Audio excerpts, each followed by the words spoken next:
Good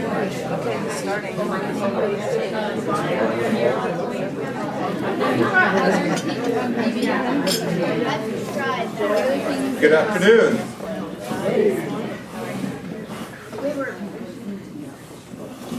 I'll wait till the stray cats get set. Tell her if anybody wants to hug up in tables. Say it again? If anybody wants to hug up in tables, they can move. I Okay. feel bad for the people that end up at a couple at a table. Yeah, my sister was just saying if you guys are wanting to migrate, I guess throughout the time, just feel free to take your cup and move. Yeah, Or just move to a new table. right. Never mind. Yeah. I certainly want to say thank you guys for coming. It's a great honor that you took the time out. I mean, we're all busy, and it means a lot to Barb and I, and just that you would do that. And so thank you for coming, and thanks for braving the cold weather. And some of you, I know we came up from the snow. We had 6 inches of snow this morning. And so thanks if you guys had to brave that. We really appreciate it. We have a real special opportunity. What you have in front of you is the trappings of what's called high tea. And this charming young lady is going to come up and share with you what's going to happen with the high tea during the time I'll be sharing. And so, Thanks, Steve. Okay. My name's Carol. My sister Dana and I are from Colorado, but originally we were from here. Good friends of Joyce. We met in a glow and served together. And this is a joyous time, so I'm not supposed to cry. But we remained good friends even after we were kind of out of the glow. And we have help from Peggy, who is about to move to Colorado, and Diane, and Jan. And we all served in Kirkland Aglow together and have remained friends ever since. So, Joyce's request was to have a high tea. And a high tea, while very proper, we're in America, so we can celebrate. Feel free to pour, and when your pots are empty, we're going to watch and we're going to refill them for you because they may not even go around. We will be serving the high tea on individual plates, and so go ahead, ladies, if you want to start. Enjoy. You have a variety of items. They're all listed on your little card in front of you. The only substitution we have, we didn't like the look of the cinnamon rolls we saw, so you will have pound cake. Everything else is the same. So enjoy. Thanks. thank you so much. Thank you. I will be stuck up here while this is going on. I did not think this through. We'll make sure you get a plate. Thank you very much. Yeah. Yeah. The song for the intro was a song that has been around for many years. My mom had a brother who passed away during World War II. His name was Larry. And that song was played during his memorial. It was also played during my grandmother's memorial and also played during my aunt's memorial. And so obviously it's just a nice tradition to pass that on. And so it's called Going Home. So anyway, thank you again for coming. You're probably here because you've known my mom, you've got some memories of her. Some of them are shared. You had an experience with other people. Other of them are probably very private, that you had alone with her. Today, I would like to share with you some of my memories. Since it's a memorial service after all, we don't have enough food and tea to keep quiet the restless natives if I told them all. So I've really been selective, and they may even feel abrupt and disjointed, but I've just kind of picked just the things that I know about my mom and the memories I have. And you'll see they're not always the most flattering of stories, but they're real. And so I'd like to start with Mom, the embryo. I was not around, but Mom was a twin. She shared the tight confines of her uterine home with what was to be her brother. And he's joined us right here. He's my Uncle Bill. And her mom kept a diary during those. My grandmother kept a diary of those days during the pregnancy. And I'd like to read just two very short paragraphs of this. And this is the title my grandmother put. It's Thoughts on Seeing My Unborn Babies by Mary Louise Kiskadden. They had taken an x-ray, and because the doctor was concerned, things are shaping up a little different, and so they took an x-ray. So this is what she wrote. If it's going to be one large baby, I want to know it. And if it's going to be two small ones, well, you want to know that as well.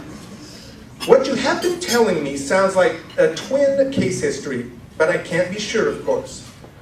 So suppose you run over to the hospital, have an x-ray, and settle it for the both of us. Thus the doctor sprung the surprise, which after a few breath-catching moments made me want to laugh, cry, sing, and shout for joy. Such inner turmoil. What would Daddy say? And in this case, Daddy, I believe, is her husband. Yeah. What would Big Brother and Sister say? How on earth could we crowd another bassinet into the nursery? Could I possibly get another outfit ready in only a month's time? How lovely to have two babies around.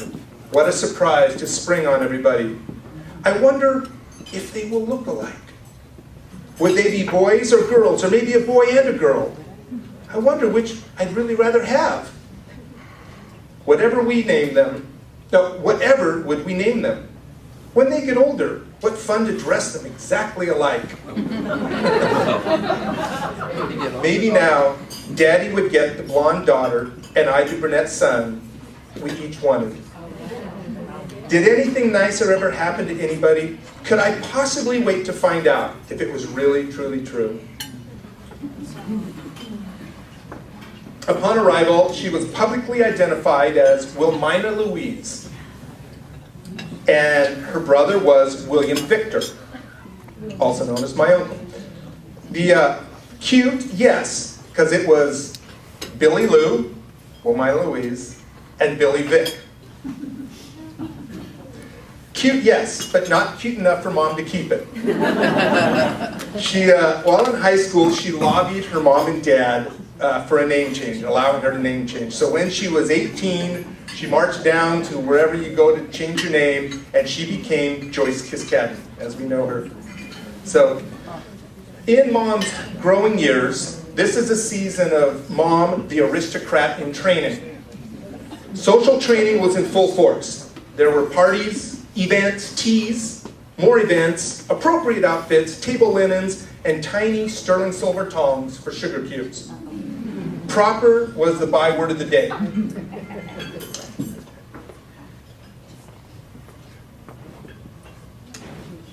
I've hesitated to include this paragraph, but I'm going to do it. So, this is a tragic side note of what happened in those proper days. And this happened when she was 7. She had made great friends with an African-American girl in her neighborhood. When telling the story years later, she did not know who was behind the decision, but she was forbidden to stay in friendship with this girl. And because she had a different pigmentation of her skin. And it would not be overdone to say that this loss haunted her all her life. And but as they say, the show must go on, and so did the training. Mom's mom was at the helm of this social ship. And there were no ports of call that were not pre-screened and pre-approved. There would be no Navy man waiting at these calls. Just the Army. Because John Nettleship was in the Army, and Mom, evidently smitten, became his lawfully wedded wife, ushering in a new phase as Mom the wife. My Aunt Bobby, who's Mom's half-sister, succinctly described this marriage as disastrous. My mom, I don't know how long it lasted, but it wasn't long. She was living and working in California at that time and met a man in the office who was dissatisfied in his marriage. They apparently fell in love. He divorced his wife to marry Joyce. He was to be my father, Fred Broom. My dad had a son by his previous marriage who many of you know as Robert. So, Mom became Mom the wife and then Mom the mom. She took time out of her busy schedule to have two wonderful children. A girl, Barbara, and 2 years later, a boy, Steve. We grew up in the post-World War II economic boom, and a few vivid childhood memories of those early days was we had a yellow Chrysler Imperial. It was a boat by nowadays standards, and it was crossed between a tank and a boat. Many years later, as a teenager, I was driving that late one night, and I was coming from Snoqualmie Falls, heading back to Kirkland, and I ran straight, head-on into a guardrail. Backed up, managed to get home, managed to get up early enough before my mom. I went down into the garage, got a rubber mallet, and pounded out the dent. She never knew. You are the first to know.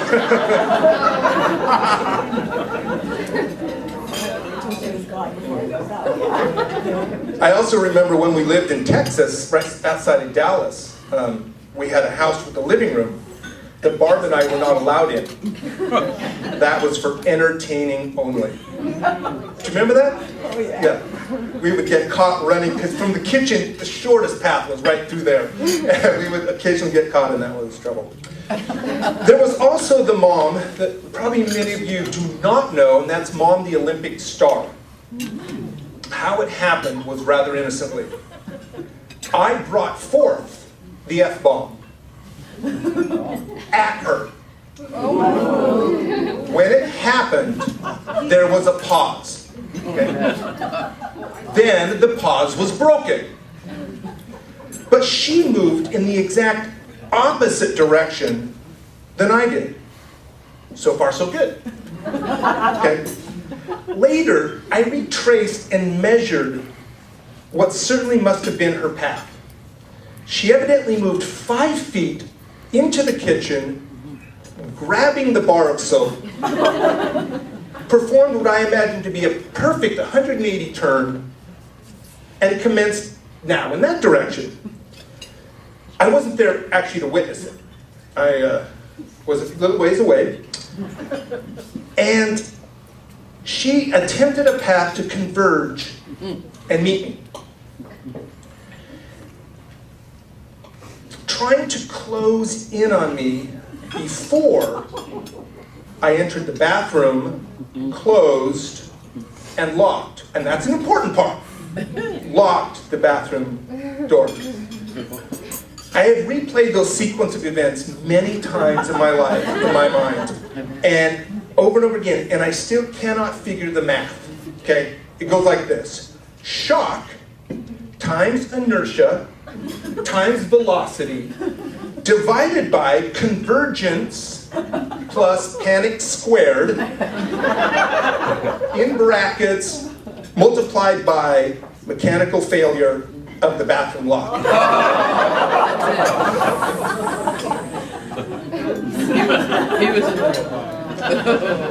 Mom had additional ways of bringing revenge upon her errant children.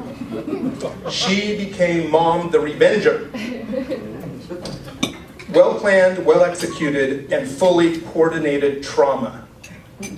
I would imagine that today it's actually illegal. Child abuse laws have come quite far.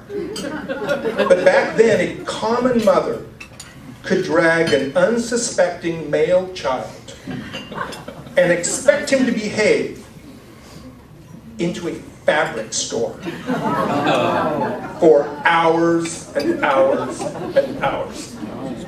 Sit. I said sit. You're not sitting. Vivid, traumatic. Counseling has been quite expensive over that, actually. But cruel doesn't begin to describe it. There's also Mom, the dining experience manager. Dinner was at 6. Did I say dinner was at 6? There were linen placemats. There were rules. Please pass the salt. With that, I'd like to point out 3 things inherent to that simple phrase. First off, there was a please attached to the request. Common courtesy. We all get that. Second one asked for assistance in procuring the salt. One did not reach to get it. Third, upon arrival, the salt was accompanied by pepper. Always. I bore the scar of 4 little dots of blood from a fork. From my father on the left as I reached for the salt. My son Jody has a vivid memory of sitting at a small table. My wife Denise and Jody and Beth, my kids, lived with my mom in her apartment in Kirkland for a season. And there was a little table with little tiny chairs that Jody and Beth would sit at during mealtimes. And he remembers the placemat. He remembers the silverware. And he remembers the training because there were rules. No elbows or arms on the table. Your wrist may rest. Yep. But nothing else. As mentioned above, you do not reach, you ask. The butter knife on the butter plate does not touch the food. The butter knife takes the butter off, puts it on your plate, and is returned to the home port. Your knife takes it off and puts it on that.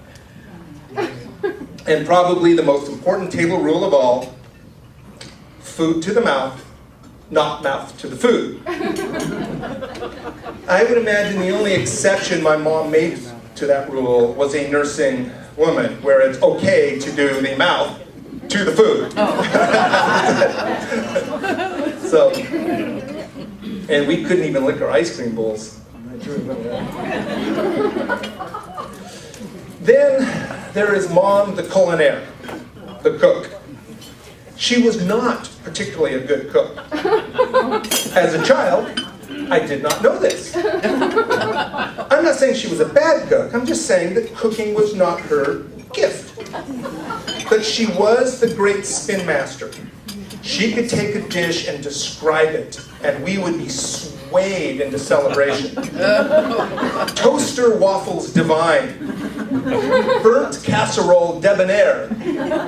So she could sell those dishes like no one else. I remember as a child liking liverwurst sandwiches. I see way too many nodding heads. This is disturbing. Did you have liverwurst sandwiches? Oh, yeah, they're wonderful. Yeah. They're great. Yeah, I'm just kidding. We had our favorites, and Mom was always willing to cook them. But it wasn't until actually I worked in a country club restaurant that the light began to dawn. I'd been duped. In the restaurant, I was learning words like roux, demi-glace, mirepoix, chateaubriand. And I remember coming home at night from work, going into the kitchen, standing there, looking around, saying, something is wrong here. Something is not right.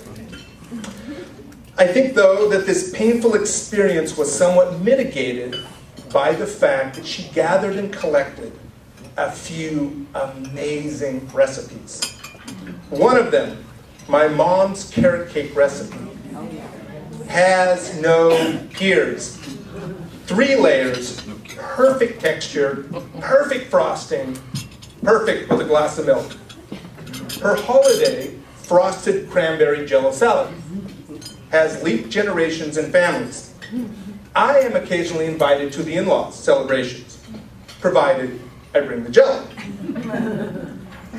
There is the Texas sheet cake, and I don't know if it actually came from Texas. Did it, ladies? That's where I got it. Okay, all right. And I would like to take a moment here and pause in silence.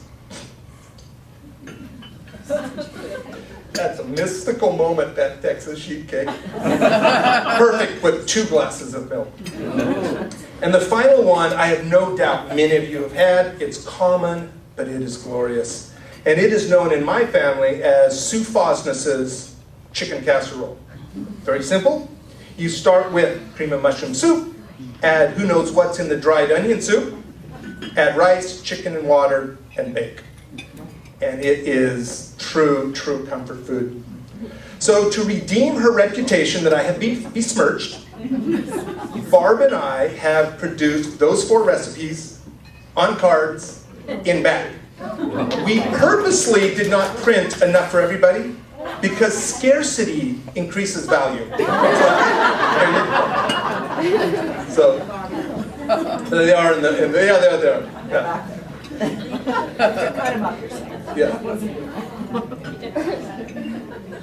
The next phase of Mom's life was a phase I call Mom the Broken. And many of you know Mom during that period of time. It was following what I call the great crushing of her life. It was on a Sunday afternoon in the summer of 1975. I was 13. I came home from Boy Scout camp expecting to find my dad there, and instead I found an empty closet and empty drawers, dresser drawers. And my dad had moved out. My mom came home about 2 hours later, and she had no warning, no idea that the struggles in their marriage was ending there. And I actually, it's interesting, but as a child, I had no awareness they had any struggles. They argued in their room at night so no one could hear. I was clueless. But evidently, they did have a lot of struggles. And she learned soon after that she had been replaced by another woman. And a testimony to my mom's character was that night, dinner was at 6. And she and I sat. Actually, that's exactly what happened. This is just, I'm only going to tell you why I did that is because I moved from the side seat to the head of the table. I didn't even know I did that. We talked about that years later, but that was an interesting. So anyway, dinner was at 6. What followed was a season of complete despair for my mom. I was somewhat distracted by my own chaos, but as I lived with her, I could not help but be aware that Mom was barely holding on. So what's a woman to do when she's been rejected by any man? Go get her hair done, of course. And that's exactly what she did. She picked up and started the routines of her life, and she went to this hairdresser and was a captive audience for an hour or so, however long it takes to do a perm and all that stinky stuff. The irony, and the reason why I went ahead and told you the story about the little black girl, was the hairdresser was a black woman. And this black hairdresser, to pass the time for an hour, all the hairdressers, they talked, how was your day? And my mom began to pour out her brokenness to this lady. Well, this lady was a passionate follower of Jesus and began to share the gospel with my mom in a way that my mom never knew. It's like you don't know what you don't know. And my mom was understanding what she didn't know about who Jesus was and what he did for her. But this hairdresser was a messenger. She was sent and she had a message for my mom. I don't remember hearing when it was exactly or where it was exactly, but I know that at some point during that season, my mom made a decision to follow Jesus, to repent and seek forgiveness, and to declare her life to belong to him thereafter. So mom went from mom the broken to mom the follower. And those years that followed were not easy. I was there during that season. We had little food. Things were very tight. She was working as a preschool teacher, and that did not provide a lot of income. And those were tough times. But two stories, I think, are representative to what was happening in her. The first one is actually more of my story, but it illustrates where mom went in her time of need. So 13, probably age 14 was when my mom really embraced Jesus and who he was and what he had to offer her. So I was probably about 15, and I was going through my hell as dealing with abandonment and all those things you guys can imagine. And I was taking it out on mom. She didn't deserve it, but she got it. And she took it like a man. But she was so determined that I would be brought into what she had discovered. So one day, she said, honey, I need you to come down to the kitchen table. I need you to pray for me, or pray with me. We're out of food.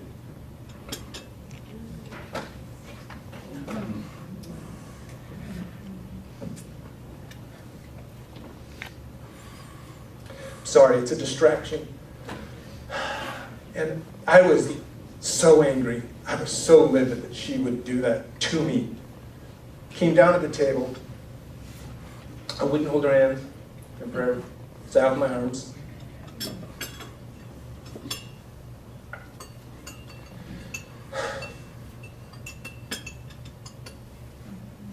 She prayed a very simple prayer that God would provide.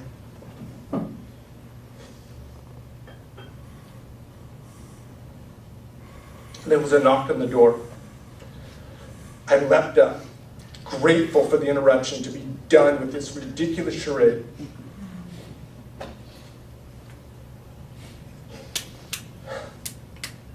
I opened the door.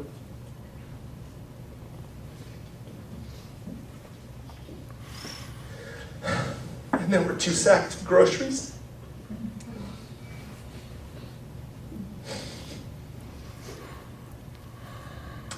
I couldn't admit that. I just couldn't admit the reality of what just happened. But my mom went to her God in her time of need, and he showed up. The second story that describes mom during the season of, what to call it, mom the follower, I actually learned much, much later from my half-brother. My mom wrote a letter to his mom, whose name was Anne.